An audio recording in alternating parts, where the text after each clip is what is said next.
Yo, what's happening? It's Benjamin D'Souza here, aka Apex, and you are now tuned in with the Apex 3900 show. And obviously, by the title of the video, you already know where I'm going with this.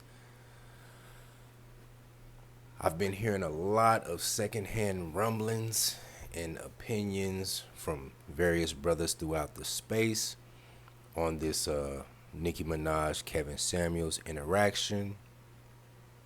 I just got done listening to it, and I have some different takeaways from it. I haven't heard everybody's response to it, like the brother Obsidian. I haven't heard his response to it. I need to go back and listen to that live stream in particular. So if I say something that may overlap with him, then so be it. Now, I just want to say before I go forward, I don't know Kevin like that, but I have interacted with him on panels in the past before he really blew up, before his star really got big. So it's kind of like, a lot of these other people who are not, who are Manosphere adjacent, they kind of view him a little different than the brothers who knew him back when he was in the trenches. You know what I'm saying? Not to throw salt on him at all, or not to denigrate him at all, because I want to say from the outset, I really like the way he handled himself in that interaction, and I will elaborate on that later on in this video. But I different people, different outsiders who are just now coming into the manosphere via the wide net, or the social capital that Kevin Samuels has amassed for himself. They view Kevin differently than how brothers like me, myself, may view him. Now, all credit due to the brother. I'm not throwing salt on him. This is not me clout chasing at all. You know, in the past, I think I'm not one of these clout chasers. I'm not one of these Kevin Samuels haters. Disclaimer: some of the shit he says, I don't agree with. Let me just get that out the way. And also, I'm not one of these, Kevin Samuels fanboys who just tap into every single live stream. You know what I'm saying? And just hang on every single word that comes out of his mouth. That's not me. So I'm of a different breed. When you're dealing with people who have an opinion about Kevin Samuels, they're either of two strata. They either hate the brother, or they just love this nigga's dirty draws. You know what I'm saying? I'm cold and impartial. You know what I mean? Some shit he say I rock with, some shit he say I'm like, no. Now, with that said, I do want to say Nicki Minaj. Nicki. I like the way she pressed the issue in this particular interaction. I view her in a different light. I really do. Now, as far as Kevin Samuels rating her a 9, I will say close. That's not the rating that I would give her. I would give her an 8, maybe an 8.5. I will give her that.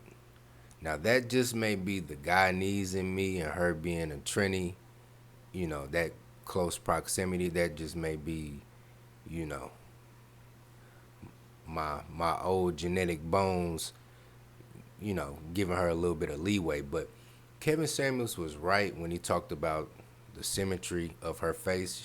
She does have a very symmetrical face. Like her shit is on point. And then when she doll herself up, she's on point. Just a quick side note, I don't know if this is TMI, but I'm gonna go ahead and say it. As far as celebrities are concerned, yeah.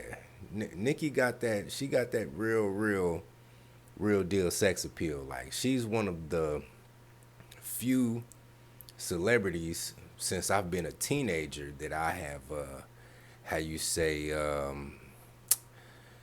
you know, you feel me? Because normally now, me being, I mean, we're all adults here. Me being in my mid to late 30s, if I do engage in that type of those type of activities, it's gonna be something more on the X-rated side. You feel what I'm saying? And Nikki, like her sex appeal mixed with her attractiveness, like I can, in the past, this was like maybe 7, 8, 9 years ago when I was in my 20s. You feel me? I can just look at a picture from one of her photo shoots and just use my imagination to fill in the gaps. You feel me? So she got it. She got it. She got it. I do have to give it to her. You know. Now as far as her beliefs and other things like that, not so much. But just at face value, yeah, she got it. Now I wouldn't have gave her a 9, and I definitely, I disagree with Kevin Samuels when he says that Beyonce is an 8. I would give Beyonce like an 8.8. I know I'm breaking it down with the decimals and shit, but 8.8 to a 9. She's definitely edging out Nicki, just in my opinion. She's Beyonce is taller, she got longer legs, like, you know. As far as the Kelly Rowland is concerned, like, I'm not gonna get into that, but I'm not gonna crucify the brother because him and I have different, you know, opinions about two different females and where they land on the rating system, but he was absolutely on point as far as, the symmetry of the face, you feel me? And her face is very symmetrical. And I've spoken about this not just in prior videos, but also on panels and whatnot when I brought up the golden mean, and I think I was the first brother to bring the golden ratio as far as beauty standards is concerned to the space, because back in the day, a lot of sisters will really will really bang this drum about y'all just, y'all niggas just judging women on European beauty standards, European beauty standards, European beauty standards. And back when I was in college, I took an art class, and that's where I learned about the golden mean and the golden ratio and whatnot. You can find the golden ratio in damn near everything that you see in nature. From seashells to fucking elephants.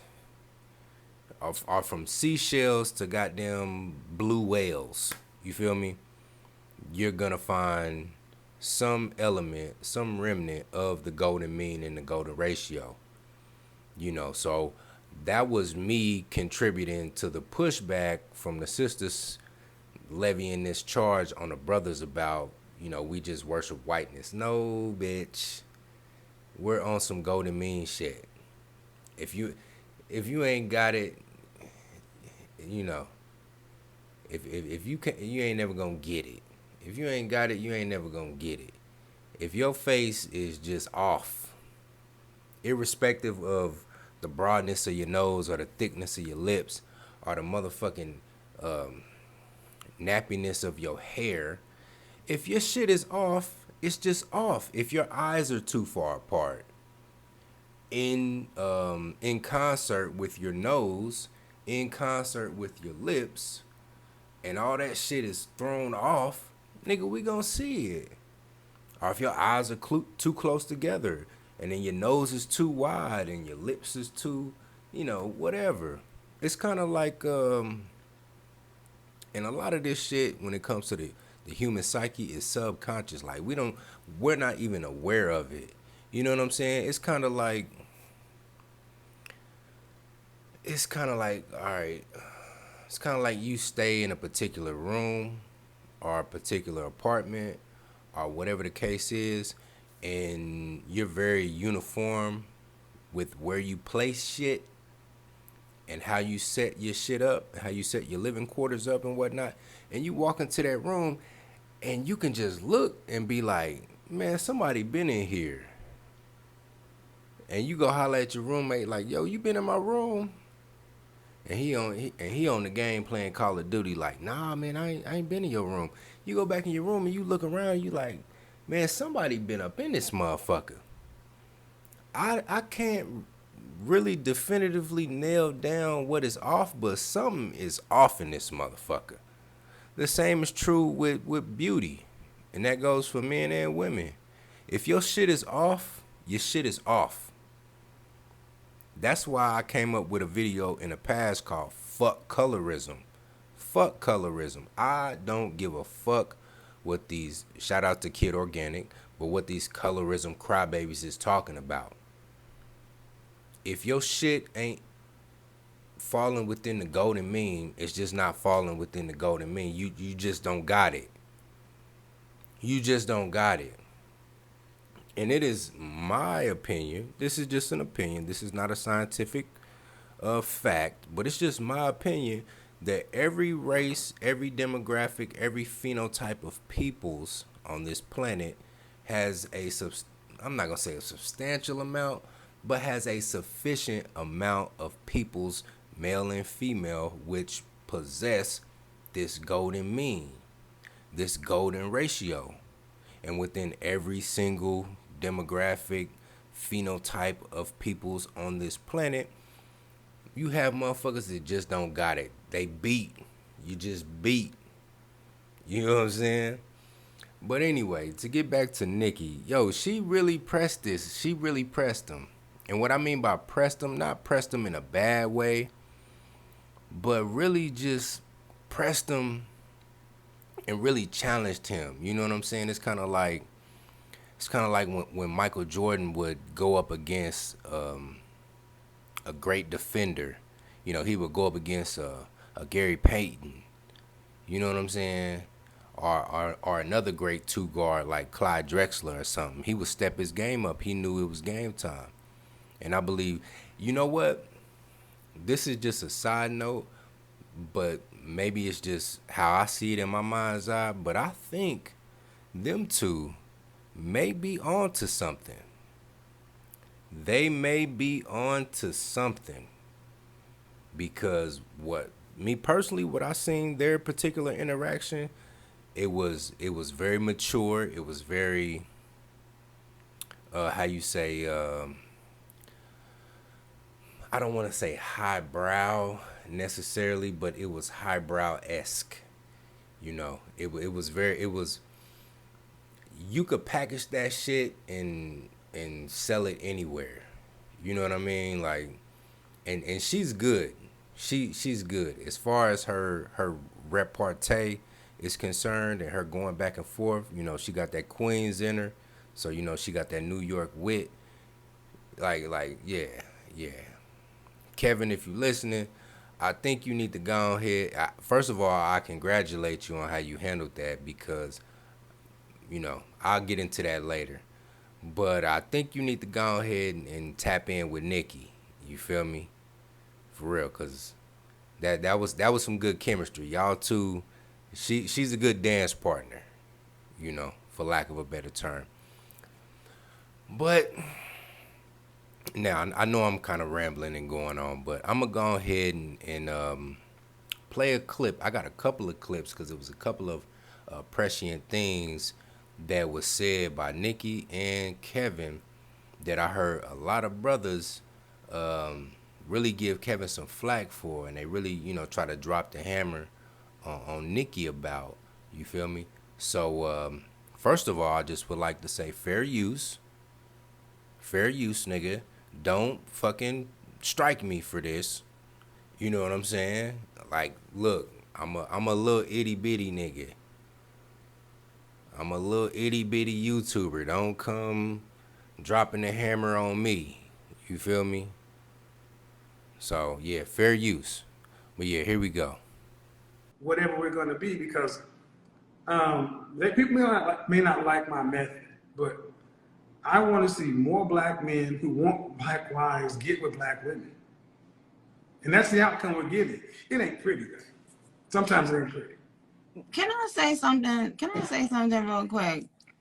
Black women, can we stop talking about if these niggas want us or not? Excuse me, Kevin. This is not. I'm talking to black women real quick. Can we stop talk? Can we stop posting all day on TikTok? Because I newly went to TikTok and I just kept seeing this. Mm-hmm. Black women, can we stop talking about if black men, if these successful black men want us or not? Mm-hmm. Like, can we just focus on us and we be successful and then we go out there and we decide who the fuck we want? Because what I've been seeing is, I feel like I've been seeing men using that as an opportunity because they've been hurt and somebody done and they've been using it as a way to come out and lash out and poke fun at black women and use it as a way to feel like they somebody or they something. Or so for all you niggas that's doing that on TikTok or wherever the fuck y'all at, eat a dick, go away. Nobody gives a shit about you. And I want black women to stop fucking posting about whether or not y'all want black women or not. Okay? Well, I want black women just to focus on themselves, be successful, and then you go out there and you decide the trajectory of your life. Okay? Well, here's the thing. There's a lot of hurt on both sides. And a lot of, and especially in the black community, we don't really do a lot with counseling, therapy. I recommend therapy often because we got a lot of stuff individually that we want to deal with. And marriage and relationships are not for everybody. And I'm just trying to, ultimately I ask people, what do you want? What do you want?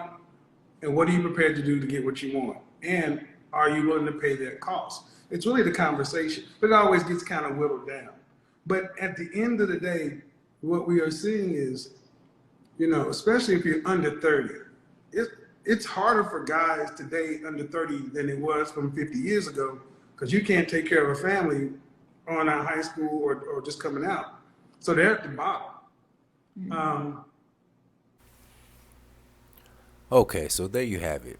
That's the first clip. And that's the main clip right there that a lot of brothers here in the manosphere have been giving Kevin the most flack over. Shout out to Red Supreme TV. Okay. With the eye roll. You feel me? And I really want to touch on this because I seen it a lot differently. Now, the first person I heard live stream react to this was Red Supreme TV. I fuck with Red Supreme TV. Shout out to the brother. My LA Connect. Shout out to him. I fucks with his shit. This is not an attack on that brother whatsoever. I just have a different, I just see it differently. How I'm coming at it and how I'm going to approach this is just different than his, And I was listening to his callers weigh in on the shit, and I kept a neutral attitude about it because I have yet to see it. I'm getting all this information secondhand. But when I went back and I actually reviewed the game tape, I'm like, okay, all right. Now, first off, let me say this. Whether you like Kevin or not, whether you're a Kevin hater or a Kevin stan, and like I said previously, you're either going to fall into either, more likely than not, you're going to fall into one of those two categories. You're going to be, the Kevin Samuels defense force or a Kevin Samuels hater. Whether the reason that you hate on Kevin Samuels is justified or not, that's neither here nor there. I'm not, he's a grown man. He can defend himself. You know what I'm saying? So I'm not going to, stand in the gap and plead for him. He a grown man. He know what he doing. If he in the wrong, he in the wrong. And if you call him out for being in the wrong and you a hater of his because he's in the wrong, that's between y'all. With that said, I do have to acknowledge that from what I heard secondhand about what Obsidian was saying, and I still need to go back and review that tape on Obsidian's official reaction to the Kevin Samuels interaction with Nicki Minaj. But brothers was like, yeah, Obsidian is really caping for him, and Obsidian is just talking about niggas is critiquing him and really throwing shade on him because they looking for clout.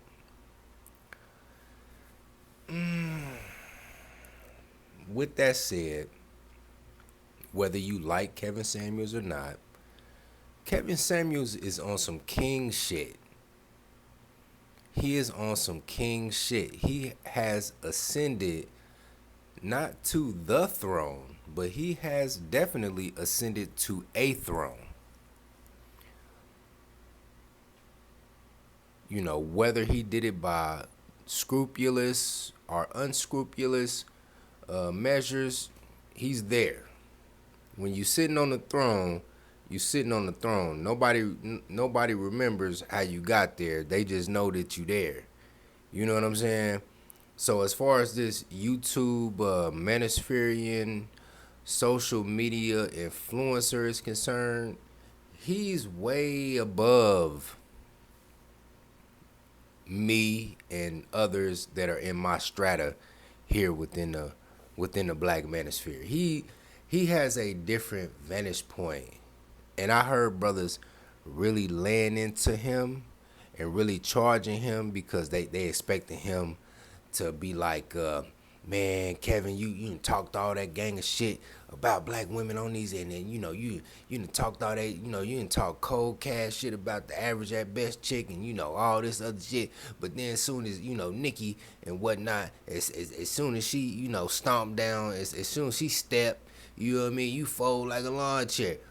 Like, all right, as far as that is concerned, the manner in which Kevin handled himself in that situation was very regal.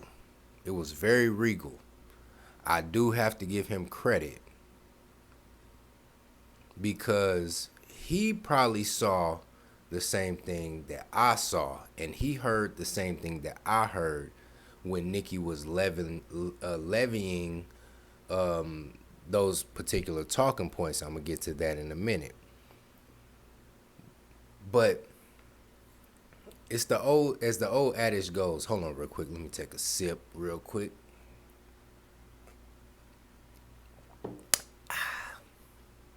As the old adage goes, heavy is the head that wears the crown.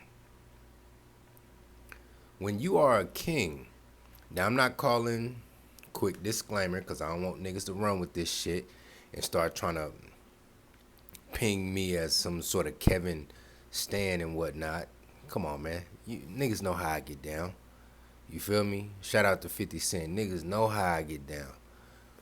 But as far as being a social influencer in the sphere,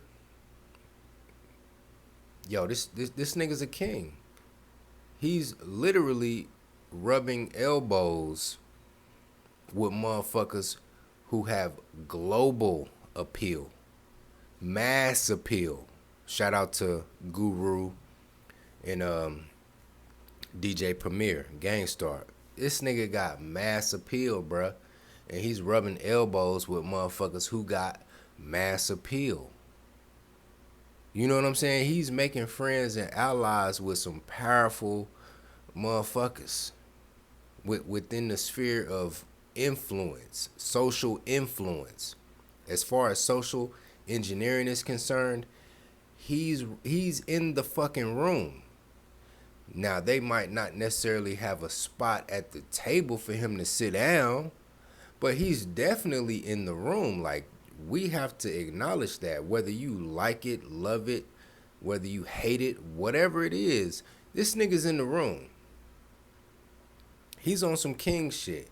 If he's not a king, he's a fucking duke or an earl. He's a noble.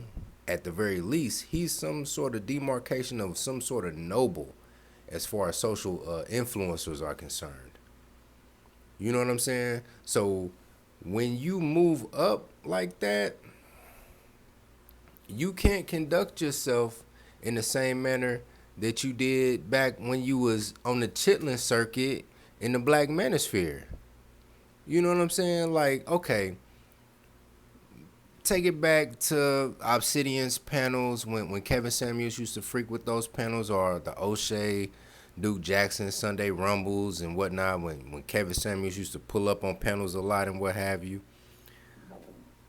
If he run into, let's say, Boom Quisha from the block, who hops on the panel, and she get the bump in her motherfucking gums talking about a gang of fuck shit, then of course, yeah, Kevin has all rights to go ahead and I Duke in her motherfucking ass. Yes. Yes. But when you're dealing with the level of personage of a Nicki Minaj, you got to be a little bit more shrewd than that. You got to be a little bit more wiser than that. You know, it's like I've been saying, and I'm going to make a video on this at a later date, which is, you know, this is completely, you know, separate from this particular topic that I'm on right now. But like I said, the Bible says, be harmless as a dove, but as wise as a serpent. And Kevin showed great wisdom when dealing with someone of Nicki Minaj's strata. You can't talk to her. You can't talk to fucking Nicki the same way you would talk to the run-of-the-mill fucking divester strag that you might come across on one of these fucking panels. You can't do that, man. You know, and that is what I've learned is one of the reasons that black people are in the state that we are in is that we fail to make proper distinctions socially. We're of the mind of, ain't no nigga better than me. Nigga, you ain't better than me. You know what? Yes. Nigga, that nigga is better than you. You need to admit that. You need to take a big heaping slice of humble pie and come to the realization that this particular millionaire, that this particular, you know, thousandaire or scrillionaire who is at a better station in life than you are, is in fact better than you. So you can't talk to this man or woman the same way you would talk to one of your homeboys who's unemployed, you know, smoking blunts and shaking dice with you. You can't talk to that nigga the same way you talk to him. You can't talk to that motherfucker the same way you would talk to Pookie. You can't talk to her the same way you would talk to Keisha. Is you dumb? You know, shout out to my New York niggas. Is you dumb? Really? And what I heard in the Manosphere, or, you know, Manosphere affiliates and whatnot, they was really getting on Kevin because he didn't, you know, get on the fucking top rope and point in the air like Macho Man Randy Savage and come off the top rope with a goddamn flying elbow on Nicki. Like, no, nigga, you can't do that. You can't do that. As hard as I am on bitches, let me say that once again so it can resonate in your soul. As hard as I am on bitches, you can't catch me on a live with Nicki Minaj or the like of Nicki Minaj and me jump down her throat, especially if she ain't being overtly disrespectful to me. You won't catch me doing that.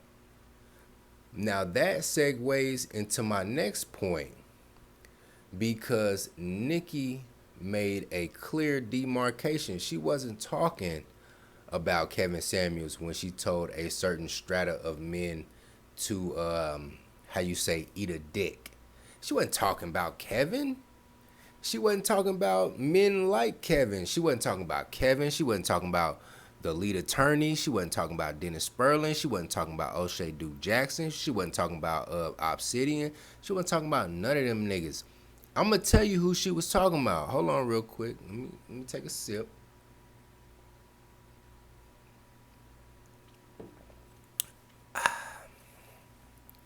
She was talking about these super duper lame ass niggas in this space. What she said was 100% factual. She called that shit right down the middle. In the black manosphere and the manosphere period, there are a lot of people. I'm just going to say people. I'm not going to say niggas because it's going to be some white folks going to fall under this. Some Latinos and Asians and what have you who are going to fall under this. But there are a lot of men who are just simply lame. They're lame. And they're using the manosphere, the black manosphere, and this whole particular, how you say, male voice movement as cover fire to cover for their lameness. Like, I hear some of these brothers call in to some of these live streams, or they'll hop on panels and they'll levy a gang of complaints about how certain black women didn't choose them in high school, or how certain black women passed them up for Pookie and Ray Ray and shit. But then when you just listen to these niggas, and not to mention if you was to sit down with them in person and have a conversation with them in person, you would look at this nigga like, bro, you is a straight dweeb. You was a whole dweeb out here complaining. You is Screech giving fucking Zach complaints. Get the fuck out of here. Nigga, you was a whole dweeb out here in the game. Like, come on, bruh. Like, come on, bro. You can't be out of shape, socially awkward and hella corny. You know, your face, you beat in the face, you fucked up in the face, and your finances is fucked up. Like, you can't have all of those things going wrong with you. You just can't.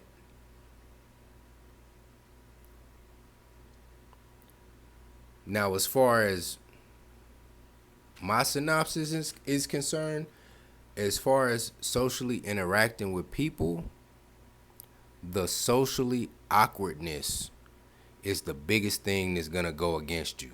It's going to be the biggest mark against you. Being socially awkward is going to work against you more than being broke, more than being ugly. Being socially awkward, and there's a lot of socially awkward people, and what talking points and conversations that come out of this space has done, it has effectively given cover fire for these socially awkward, lame motherfuckers. I hear this shit all the time, bruh. Whether I'm on Obsidian, whether I'm listening to Obsidian live stream, whether even Red Supremes, it's a few motherfuckers that call in to his call-in show that is lame as fuck. Like, nigga, you lame. It's been a few motherfuckers that call in to Obsidian shit lame as fuck. It's plenty of lame ass niggas in this space that'll hop on a panel and got a whole bunch of complaints to levy against the women. But it's like, nigga, you suck a lay like a motherfucker. Do you even lift, bro? Like, bro, you can't have a room with your whole wall just laid out with anime. You broke as fuck. You corny. You don't even work out. your face is symmetrically off. Like, you can't have all of these fucking struggles going on at once and expect, well, just be I don't have a criminal record and I'm gainfully employed, so these women should choose me. No, nigga, it don't work like that. It just don't, bruh. So yes, Nikki called it how she seen it. She wasn't talking about Kevin Samuels when she said what she said. Suck a dick, okay? And then rolled her eyes. She wasn't talking about Kevin like that. And Kevin knew that. That was the genius in it all. Kevin knew who she was talking about. And when I heard it, I knew who she was talking about.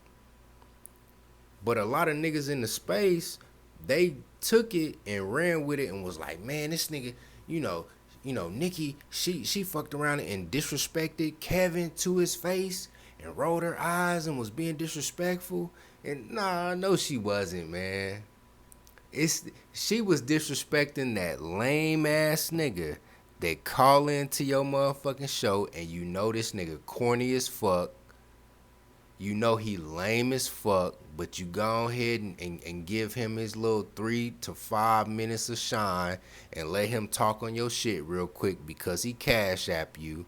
But on the real, if you was to know this motherfucker in real life and he was in your city and hit you up like, hey, yo, let's go ahead and step out for some drinks. You not stepping out with this corny sucker laid ass mark ass nigga. You not doing it. You not fucking with him like that. That's who she was calling out. And like I said, when you a king, bro, when you a king and you fucking with nobles, or if you are of the noble class, bro, you gotta carry yourself differently. You gotta move differently. That's why I'm not mad on how Kevin is moving, because he's moving like a noble. He's moving like a noble, and a lot of niggas, they like to give him shit. Like, man, he left that nigga Obsidian all fucked up and woo, woo, woo, woo.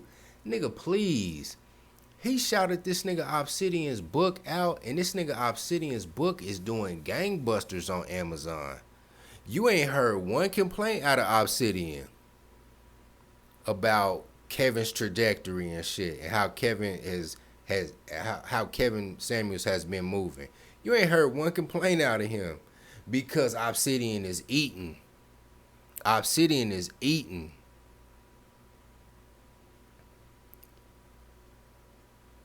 You feel me? Like, a lot of niggas like to speculate and pocket watch and try to speculate on how motherfuckers should feel or are feeling about the way one of their associates is moving, but you really don't know the inner circle. You really don't know.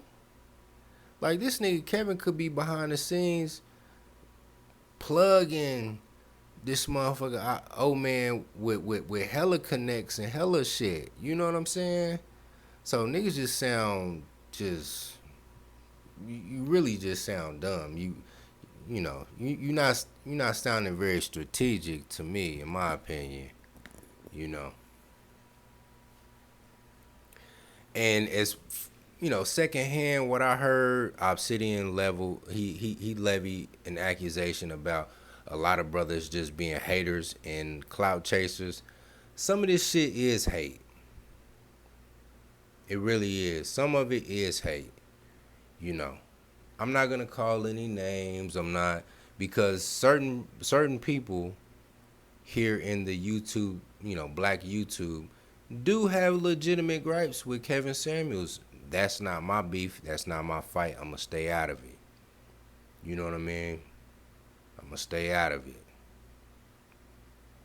Some, not so much. You don't have a legitimate gripe. You just looking to get some clout. Just to be real with you. But yeah, as far as that clip is concerned, overall, what Nicki Minaj said, she was on point. She was on point. She was talking about the lame niggas. The lame niggas, bruh. And it's a lot of lame ass niggas up in this space, trying to walk amongst men, but you really your mark. And also, lastly, the way Kevin Samuels handled that, in my opinion, he handled that shit with an extreme amount of grace. But yeah, we're about to move to the next clip. So yeah, fair use. And you see the hate, not the hate, but the hurt on both sides, because a lot of times people will use these talking points to go at and poke women over here, but that's not what's going on right now. This year we're past the sound. I mean, we still laugh, we still do all that stuff. We're talking about self-awareness, and moving the needle. I'm in LA tomorrow talking with a famous sexologist, a womanist, feminist, to talk about things that I may not, that people on my side may not understand, to further open the conversation up. Because that's what we have to get to. We got to end up, for whoever want to be involved with whoever, we got to end up having a better conversation, because while we're separate, fighting, everybody else just eats off of us. That's really what it looks like. So, but Okay, Kevin. So go since ahead. we here, no, we got to get down to the business, chat. Go ahead. Now, do you think a man can have sex 3 times a night for the rest of his life? Those guys can't. They can't. Not for the rest of his life, no. Well, how many times they gonna be able to do it? It's how much he's working. It's how much he's working. That's why I say it's different on. But wait, no, listen, no. Listen, hold on. How many times should a man expect to have sex? What is, in your opinion, how many times should a woman give their man sex a week? A week? Mm-hmm. I'm a fan of the as often as he wants it. No, hold on. Because here's the thing. Here's the thing. You look at, like I said, I look at guys, most guys I'm talking to are working 10, 12-hour days. Bernie Mac said it, I'm going to come home and give you 50 strokes. You count them if you ain't got time. Most dudes trying to walk around like they porn stars. Look here, man. Get good at foreplay, eat some pussy, and get on. Because we don't have all that time. We get old, our back hurt, our hips out. Oh, no. When you get older, but I think a healthy sex life 2 to 3 times a week is what most people are doing, because they got kids. Yes, no, I understand. But when you're single, no kids, whenever you want to. Yeah. Well, she's like, I don't know about that one. No, I understand, because yes, things change when you have to be looking at your baby, and a lot of, I get it. I totally get it. But let me ask you something.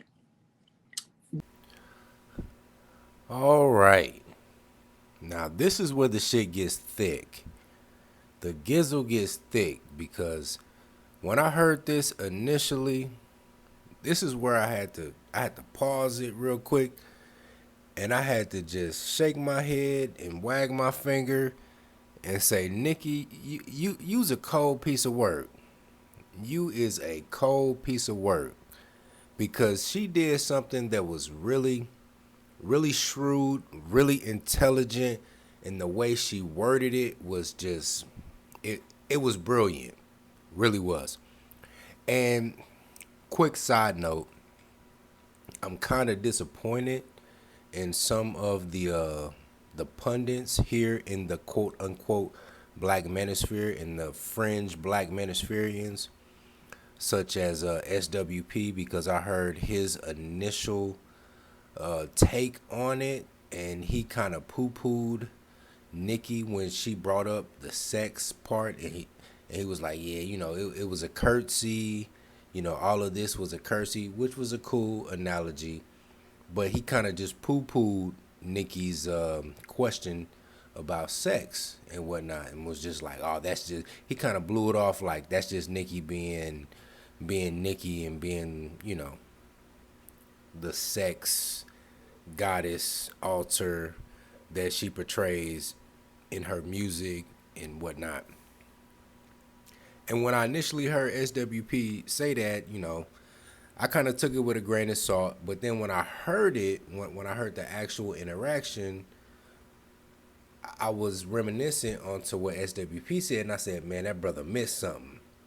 And this is what he missed, and this is what a lot of brothers miss when it comes to Nikki really talking about the aspect of when she asked the question, well, how many times should a man engage in sex with his paramour within a week span? It was something to that effect.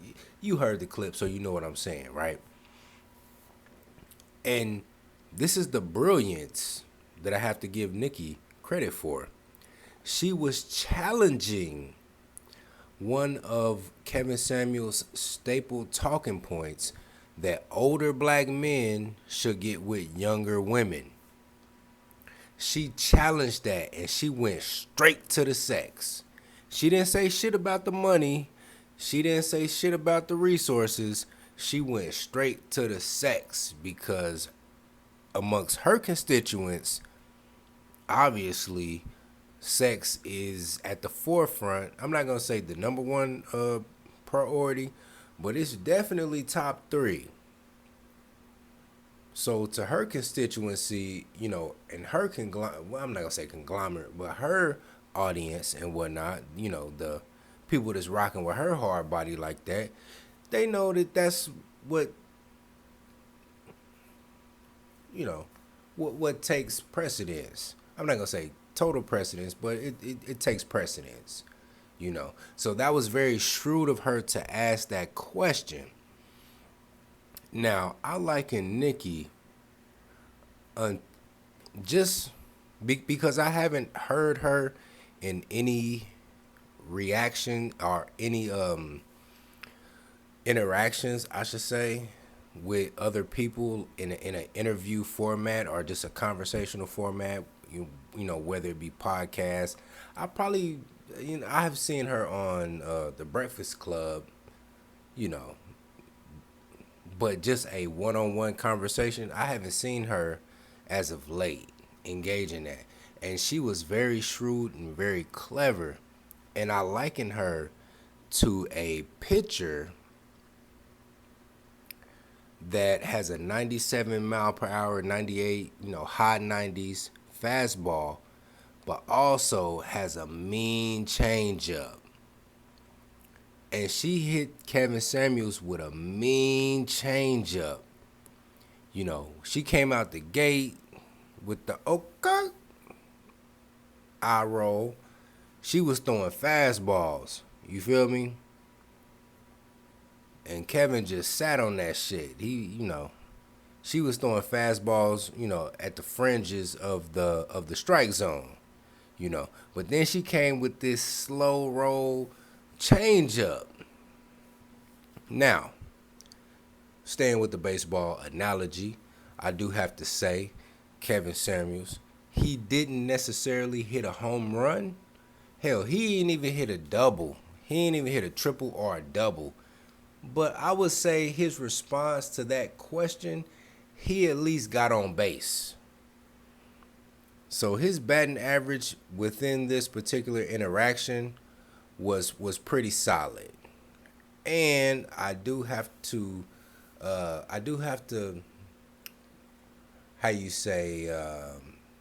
speculate that Nikki had some prep.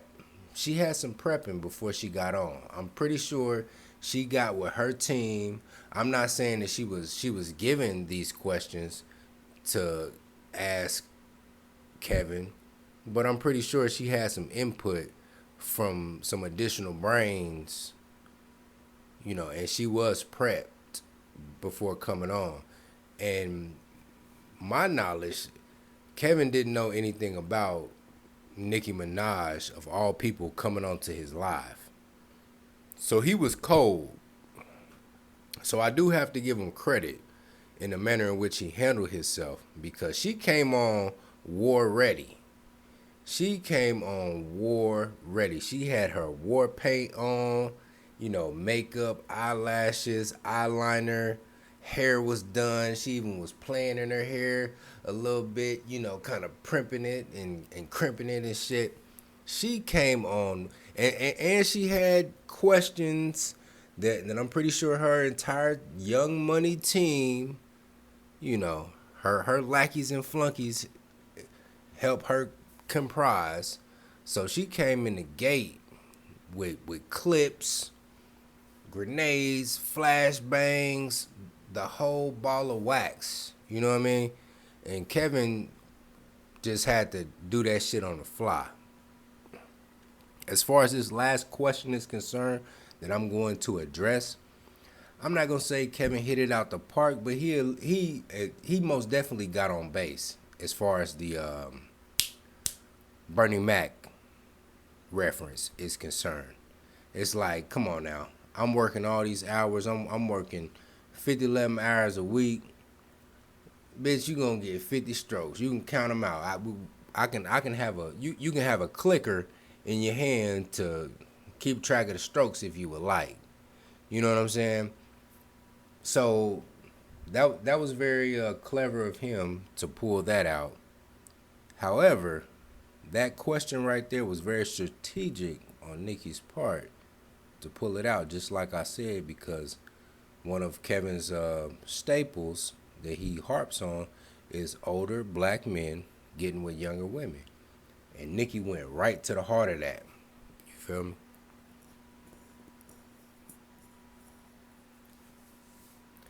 And I do have to say, because Nicki Minaj, as far as I'm concerned, is one of the better, really, truly talented female rappers within the past 30 years. I do have to say, I do have to give her credit. Now, with that said, I've never bought a female rapper's album. Never. Not even from the 90s, late 90s. Foxy Brown, Lil Kim, MC Lyte, you name it. I've never bought a female rapper's album. For the simple fact, I'm not a female. So at the core of what you're talking about, it's not gonna resonate with me. Now R&B albums, yeah, I done bought a couple of Beyonce albums and Rihanna albums and shit. One of my favorite songs by Rihanna is Red Lipstick, but that's neither here nor there. But on the MC side, I mainly stick to the male MCs. However, that doesn't take away from Nicki Minaj's skills as far as being a wordsmith is concerned. She does this shit for a living. You gotta think, for the last past however many years she been in the game, and on top of that, her grooming and prepping prior to her coming into the industry, like, she is a wordsmith. She knows how to comprise a verse, right, and take shots at a particular person and use double entendres and sneak disses and whatnot. She knows how to convey her message in a clever way to where it doesn't come off too confrontational, but the person that it's intended to be for gets the message loud and clear. And I think with that question that she raised with the sex question, she was deliberately taking a hard dig at a core talking point of Kevin Samuels. And I'm like I said prior in this particular clip that I'm putting up right here, I'm kind of disappointed in SWP that he didn't pick up on that shit. You know what I'm saying? Because SWP, for one, has been an adversary of that particular talking point of Kevin Samuels. You're like, well, how, 50-year-old men shouldn't be going after 20-year-old women and all this, which I disagree with SWP. Because I'm gonna tell you right now, I'm in my mid to late 30s. I'm not fucking with no bitch over 30. Period. And I'm pretty sure that SWP is around the same age as me, and he on the same type of time I'm on. You know, whether he's 35, 36, 37, 38, Nigga, he not fucking with no 35, 36, 37, 38 year old bitch. He is not doing it. You know what I'm saying? So, as far as that particular talking point is concerned, I'm on the side of Kevin Samuels. SWP, nigga, you fool as hell for that shit. But at the same time, as much as you've been banging on Kevin about that particular talking point, I'm disappointed in you that you didn't pick that up. But anyway. But yeah, man, that's really all I got. Just to give a brief overview on it. I don't think it is, this particular interaction, I don't think it is as bad and as disastrous. Matter of fact, I don't think it's bad or disastrous at all, as opposed to what many of people within the black manosphere are fringe manospherians, motherfuckers who say they ain't black manosphere, but they stay in black manosphere spaces and shit, even though they say they ain't part of the space. Them niggas, yeah. So I'm not on the side of saying, "Oh, Kevin Samuels hold this L, nigga. You took a L, and you let your constituency down." Nah, he really didn't. He really handled that shit kind of solid. I do have to agree. And as far as Nikki is concerned, she, hey, I was very impressed. I was very impressed with her presence. As far as within the conversation, she had very good presence. She was aggressive enough, but she wasn't too aggressive to where she tried to dominate the conversation. But she made sure that her voice was heard. But at the same time, she knew when to pull back and display grace and femininity. I was very impressed. Very impressed. But yeah, that's basically my overall synopsis and view on the whole Kevin Samuels, Nicki Minaj encounter. I really do hope that these two collaborate in the future. That would definitely get me tuned in. It really would, because I like the chemistry that they have. I'm not one of these guys that listen to every single stream that KS puts up. I'm just not. I'll listen to some shit that catches my eye, but definitely if Nicki Minaj is on, I'm definitely gonna tap in because I like their tay-to-tay. But yeah, man, that's all I got, man. Thick Gizzle, man. Get up on that.